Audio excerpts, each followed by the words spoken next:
Jelajahi cara baru mendapatkan informasi. Download Metro TV Extend sekarang.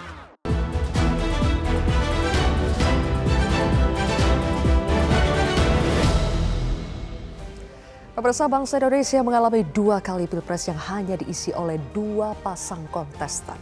Akibatnya, polarisasi terjadi di negeri ini. Situasi terbelah yang berujung saling cela dan saling hina. Hal ini seolah menjadi trauma tersendiri dan tentu semua sepakat tidak mau kejadian ini terulang kembali di pilpres mendatang. Maka dari itu kita harus menangkan demokrasi dan para elit mesti bertanggung jawab untuk menghadirkan lebih dari 2 pasang calon capres-cawapres untuk menghindari polarisasi. Inilah yang akan kami sajikan dalam editorial malam hari ini. Banyak pilihan, hidupkan demokrasi. Bersama saya, Zilfie Iskandar.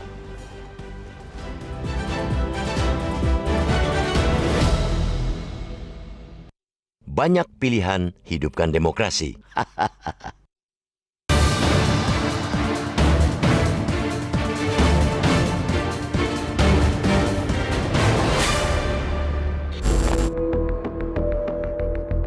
Dua kali pemilihan presiden dengan 2 pasang calon telah berubah menjadi mimpi buruk bagi negeri ini. Sulit merasakan kehangatan sesama anak bangsa, sepi percakapan dialogis yang mencerahkan, namun ramai dalam perdebatan yang berujung saling cela dan saling hina. Situasi terbelah menjadi kubu pembela versus pembenci pemerintah. Polarisasi itu memang perlahan mulai mengendur dalam beberapa tahun terakhir. Namun residunya masih terasa. Tinggal menunggu percikan saja sebelum akhirnya kembali berkobar lalu menghanguskan tenun kebangsaan yang sudah susah payah terjalin. Percikan tersebut amat mungkin kembali menyembur bila saja pemilihan presiden mendatang kembali dengan 2 pasang calon. Hal ini tentu harus kita cegah. Publik sudah terlalu lelah jika ruang milik bersama terus diisi dengan pertikaian tanpa akhir.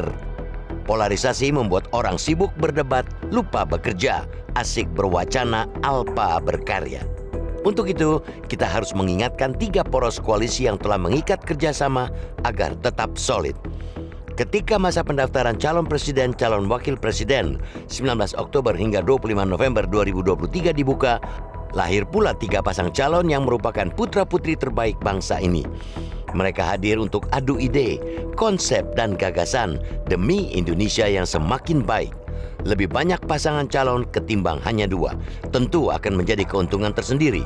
Rakyat memiliki banyak alternatif tawaran soal ide pembangunan, ide kebangsaan, dan ide-ide lainnya. Tentu itu hanya akan terrealisasi bila semua poros betul-betul menjaga soliditas menjelang masa pendaftaran. Poros Koalisi Perubahan untuk Persatuan yang mengusung Anies Baswedan, Koalisi Pengusung Prabowo Subianto, dan Poros Ganjar Pranowo tengah diuji soliditasnya terutama karena penentuan figur calon wakil presiden. Ada tarik-menarik yang mana itu merupakan sebuah dinamika wajar dalam politik.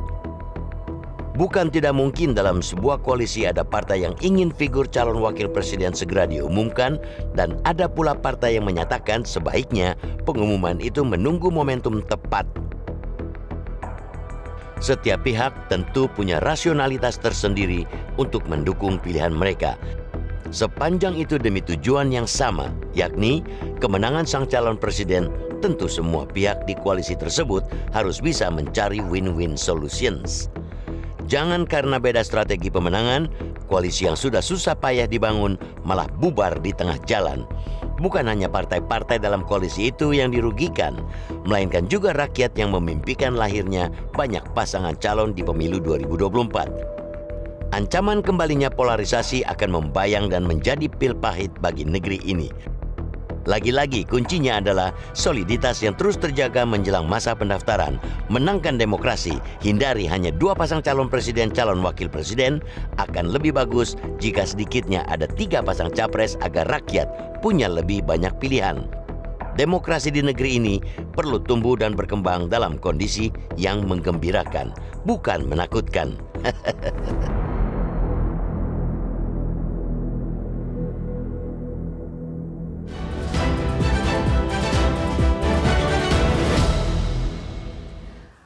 Banyak pilihan hidupkan demokrasi, itulah yang menjadi topik editorial malam hari ini dan saya akan membahasnya bersama dengan Bang Saur Huta Barat, Dewan Redaksi Media Group. Apa kabar Bang Saur malam ini? Baik, Zivia. Kabar baik ya. Bang Saur, banyak pilihan hidupkan demokrasi tapi juga sekaligus banyak pilihan itu menghindari polarisasi. Begitukah Bang? Ya, jadi 10 tahun, jadi 2 kali pemilu yang lalu itu selalu hanya 2 pasang. Ya, Prabowo berhadapan dengan Jokowi, Jokowi berhadapan dengan Prabowo, dan kemudian Prabowo masuk ke dalam kabinet. Jadi terjadi itu saja sebetulnya. Jadi kalau ini ada 3 pasang itu menghidupkan lebih banyak pilihan. Jadi intinya adalah urusan memelihara kewarasan berdemokrasi dengan lebih banyak pilihan. Bahkan kalau bisa 4 pasang.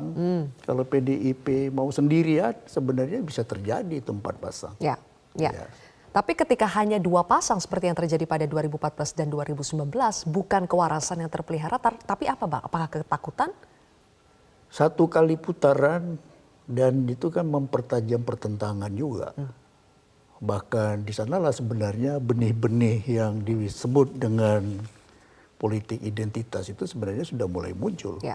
Jadi kalau lebih banyak pasangan yang maju, lebih banyak pilihan, dan kita lebih bagus lagi kalau bisa masuk ke dalam 2 putaran. Jadi kalau 2 pasang itu tidak lagi ada 2 putaran. Jadi lebih bagus kalau masuk kepada 2 putaran. Sehingga pergeseran-pergeseran pilihan itu menjadi menemukan kesadarannya. Oke, tapi bukankah ketika masuk ke putaran kedua yang hanya tersisa 2 pasang itu juga bisa menimbulkan polarisasi Bang? Dia telah mengalami penjinakan ketika di putaran pertama. Jadi dan besok itu kan tidak ada yang betul-betul dimaknai sebagai kelompok minoritas. Ada dari sisi agama yang paling penting. Semua yang bertarung besok itu yang namanya calon presiden kan semua beragama Islam. Jadi kasus yang kemarin misalnya menimpa Pilkada Jakarta, ya memang Ahok itu minoritas. Jadi besok saya kira kita yakin betul bahwa tidak ada lagi urusan-urusan yang menyangkut politik identitas itu. Oke, syaratnya harus lebih dari 2 pasang. Ya, Apa yang harus dilakukan koalisi yang sudah ada saat ini untuk memastikan bahwa nanti pada saat pendaftaran tanggal 19 Oktober sampai 25 November itu betul-betul lebih dari 2 pasang yang mendaftar? Yang pertama tentu saja mampu menimbang argumentasi masing-masing pihak di dalam koalisi itu. Jadi jangan terpengaruh semata oleh persepsi. Jadi bagaimana satu dengan yang lain itu dengan dewasa menimbang argumentasi masing-masing. Jadi kalau itu yang terjadi, maka itu mematangkan soliditas koalisi. Kan persoalannya adalah kenapa mesti memperuncing perbedaan? Kenapa tidak menemukan titik bersama? Saya kira itu kan urusan besarnya. Setelah kamu punya calon presiden, mestinya yang namanya wakil presiden itu menjadi bukan persoalan besar. Mestinya. Tapi tiba-tiba sekarang dia menjadi urusan besar. Iya. Dan bahkan ini menjadi salah satu poin argumentasi yang paling utama Bang. Ketika kita lihat misalnya di koalisi besar yang ada Gerindra, kemudian PKB, ditambah PAN dan Golkar, sekarang bingung menentukan cawapresnya siapa. Begitu pula dengan koalisi lainnya. Ya itu benar buat seperti terjadi kebingungan. Dan di lain pihak juga terjadi maunya lebih cepat. Misalnya Partai Demokrat mau lebih cepat. Sedangkan di koalisinya PDIP bersama P3, terakhir Sandiaga Uno P3 maunya dia adalah cawapres. Jadi di semua koalisi itu ada masalah yang menyangkut cawapres. Sementara itu sedang terjadi kenaikan rasa ingin tahu di ruang publik. Kita ketemu orang akan tanya, siapa sih cawapresnya? Jadi sedang terjadi. Dan menurut saya ini bagus. Bagus bahwa rasa ingin tahu itu meningkat yang menunjukkan ada kepedulian. Siapa sih pasangannya? Oke. Dan momentum rasa ingin tahu ini harus dijaga sampai kapan Bang? Menurut saya ini adalah pertarungan kesabaran untuk sampai pada batas akhir pendaftaran. Batas akhir berarti masih 25 November. 25 November. Jadi yang sedang terjadi itu orang memelihara rasa ingin tahu di satu pihak, ada suspense yang terjaga di lain pihak. Jadi nanti mestinya ada efek kejut. Dan efek kejut yang terbagus itu adalah ketika 3 pasang ini semua mendaftarkan cawapres bersama capresnya itu pada tanggal 25 November itu. Klimaks di ujung ya? Di ujung. Jadi ada surprise yang luar biasa. Oke. Tapi selain memberikan surprise dan menjaga rasa ingin tahu dari publik, kenapa kita harus menunggu sampai 25 November? Apakah karena ada agenda besar yang harus kita tunggu keputusannya? Kalau terburu-buru itu membuka juga ruang black campaign. Itu juga terbuka. Dan harus kita bilang tidak ada orang yang sempurna. Jadi apa yang dikejar, saya kira yang berlaku itu adalah pandangan purba. Cepat ada yang dikejar, lambat ada yang ditunggu. Apa yang dikejar? Kalau lambat, jelas bahwa dinamikanya memang masih bergerak. Termasuk menunggu putusan MK ya Bang? Persis, salah satu diantaranya. Jangan-jangan Gibran bisa dicalonkan menjadi cawapres, kita tidak tahu. Oke, karena saat ini di MK sedang dilakukan uji materi untuk syarat batas usia capres-cawapres. Betul. Dan kita masih menunggu apakah nanti putusan dari MK itu bisa diputuskan sebelum masa pendaftaran atau bagaimana, kita tidak tahu. Tapi yang jelas tadi ya, kalau menurut Bang Saur lebih baik kita menunggu sampai akhir, menjaga kesabaran karena lebih banyak manfaatnya. Nanti kita akan putarkan karena sepertinya ada pernyataan, tadi Bang Saur sudah bilang ada dari Demokrat yang ingin lebih cepat diumumkan lebih baik. Tadi kita akan putarkan sesaat lagi pemirsa.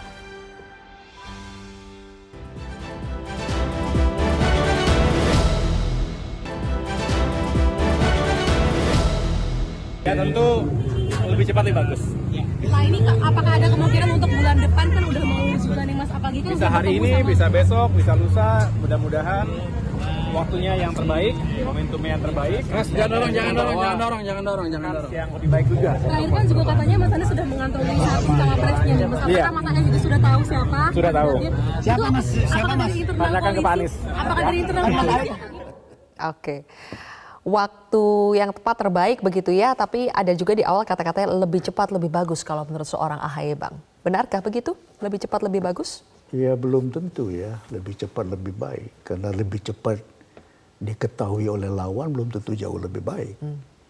Kan pertanyaannya kenapa partai yang yang terbesar bisa sendirian saja belum mengumumkan? Dan kenapa pula gabungan partai yang begitu banyak juga belum mengumumkan yang namanya Prabowo. Jadi semua itu kan sedang terus berupaya mencari yang terbaik. Nah, terbaik ini ukurannya apa? Kan di situ persoalannya. Jadi tidakkah salah satu yang menjadi kearifan itu adalah menunggu kompetitor mengumumkan. Oke. Sehingga tahu kan? Tahu susunan pemain. Kan pemain bola aja kan nggak jauh hari diumumkan line up-nya kan. Kan jadi itu ada kearifan yang memelihara momentum yang belum tahu kita kapan, tapi batas waktu itu menjadi penting. Oke.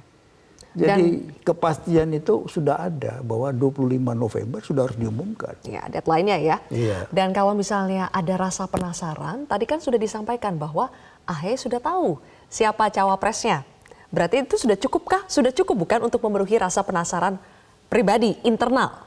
Ya, jadi problemnya kan kalau sudah tahu, ya udah kalem-kalem aja. Kan nggak usah juga gerusa-gerusu kalau sudah tahu. Ya kan, semua orang kalau sudah tahu ya simpan aja menjadi rahasia bersama. Kalau memang sudah tahu. Kan begitu.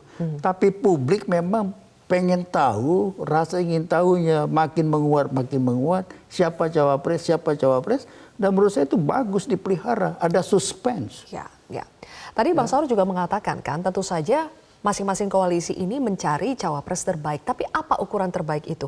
Mungkin salah satu yang bisa kita pakai adalah ukuran soal survei. Survei kita tahu Bang, ada survei elektabilitas. Kemarin yang baru dirilis oleh Indikator dan juga SMRC sudah menempatkan Ganjar berada di urutan pertama, kemudian Prabowo kedua, dan yang satu lagi ketiga itu adalah Anies. Tapi ternyata ada survei lagi yang dilakukan oleh sebuah media yang mengatakan bahwa ini menarik. Bukan survei elektabilitas tapi survei menakar militansi simpatisan bakal capres. Dan ternyata dari situ kesimpulannya adalah pemilih Anies itu militansinya paling tinggi, 21,4%, kemudian Prabowo 18,3%, Ganjar 15,1%. Apa yang bisa kita baca dari survei ini, Bang? Ketika simpatisannya itu militan, artinya apa? Ya, jadi di satu pihak elektabilitas Anies itu terendah. Tapi di lain pihak ditemukan bahwa militansi simpatisan dia lebih hebat, lebih tinggi. Nah, kalau 3 pasang, ya, padahal di satu pihak terjadi militansi yang berbeda, bukankah menjadi menarik pada putaran kedua? Ya. Jadi akan terjadi pergeseran jumlah pemilih dengan membawa militansinya. Betul. Jadi menurut saya elektabilitas satu hal, tetapi militansi yang mau mengusung ini, yang mendukung di level rakyat, di level yang punya suara, itu juga menjadi faktor. Oke, menjadi faktor yang bisa menentukan kemenangan seseorang. Menurut saya militansi karena ukurannya antara lain Ya. mau menyebarluaskannya, mau bahkan memberikan donasi. Betul. Nah, ini kan membuktikan adanya partisipasi. Ya. Salah satu poin penting dalam berdemokrasi adalah meningkatnya partisipasi. Betul. Jadi ini bagus bagi demokrasi. Jadi bukankah bermain itu untuk menang? Ini kan urusan play to win. Masa bermain untuk kalah? Ya. Nah, pertanyaannya adalah faktor-faktor apa aja yang bisa bikin menang? Satu diantaranya tentu cawapres. Baik. Oke, nanti kita akan bahas lagi. Masih ada satu segmen lagi, pemirsa tetaplah bersama kami di Editorial Malam.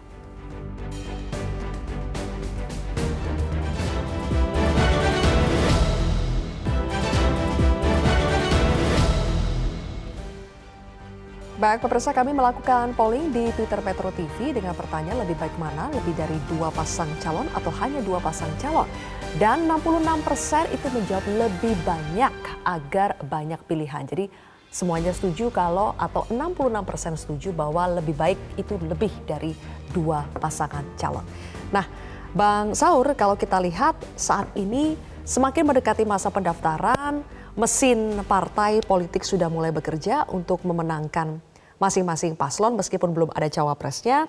Misalnya kita lihat ya, ada aksi dari salah satu kepala daerah, Gibran Rakabuming Raka, yang sudah mulai bergerak untuk menempelkan stiker bergambarkan Ganjar di rumah warga. Ini dia Ganjar dengan foto Presiden Jokowi. Seorang kepala daerah turun langsung. Ini menunjukkan apa, Bang? Semarak dari masa pendaftaran yang semakin dekat, wujud demokrasi, atau Bang Saur melihatnya bagaimana? Ya, ini ada 2 hal. Hal yang pertama ini kan masih perpanjangan kekhawatiran bahwa Jokowi itu bukan kepada Ganjar, tapi kepada Prabowo. Sehingga perlu dipasang itu stiker. Tapi yang kedua, hemat saya ini merendahkan jabatan kepala daerah. Karena dia menjadi tukang tempel stiker. Masa seperti itu sih? Di mana tuh dignity seorang kepala daerah? Nempelin stiker Ganjar dan Jokowi di rumah-rumah warga. Kepala daerah yang dipilih oleh rakyat. Jadi tukang tempel stiker. Menurut saya ini nggak pantas sama sekali dilakukan kepala daerah. Dia merendahkan martabat kepala daerah yang dipilih oleh rakyat. Jadi tukang tempel stiker. Kalau tim suksesnya Ganjar ya silakanlah tempel. Tapi belum waktunya dia menempel dari rumah ke rumah seperti ini. Kalau orang lihat sepintas itu yang nggak tahu siapa wakil presiden yang sekarang, itu Ganjar tuh wakil presidennya Jokowi yang sekarang loh. Kalau lihat tempelan begitu saja. Jadi ada 2 substansi di situ. Substansi pertama masih mencerminkan kekhawatiran bahwa Prabowo itu lebih dipilih, dijagokan, diunggulkan oleh Jokowi daripada seorang Ganjar. Tapi lagi saya harus katakan itu, ini merendahkan jabatan kepala daerah. Oke, Jadi tukang tempel stiker. Karena ada kekhawatiran, padahal kekhawatiran yang lebih besar yang harusnya sama-sama kita hindari, sama-sama kita jaga adalah soal hanya 2 pasang. Karena 2 pasang bisa melahirkan polarisasi lagi. Ya, Gitu Pak? dan itu memiskinkan demokrasi. Memiskinkan demokrasi. Oke, mudah-mudahan itu tidak terjadi. Kita lihat mudah-mudahan koalisinya tetap solid sampai nanti bisa betul-betul mengusung 3 pasangan calon presiden dan wakil presiden. Terima kasih Bang Saan Huta Barat sudah berbagi pemikirannya bersama kami di editorial malam hari ini. Pemirsa, saya Zilvia Iskandar pamit undur diri. Sampai jumpa.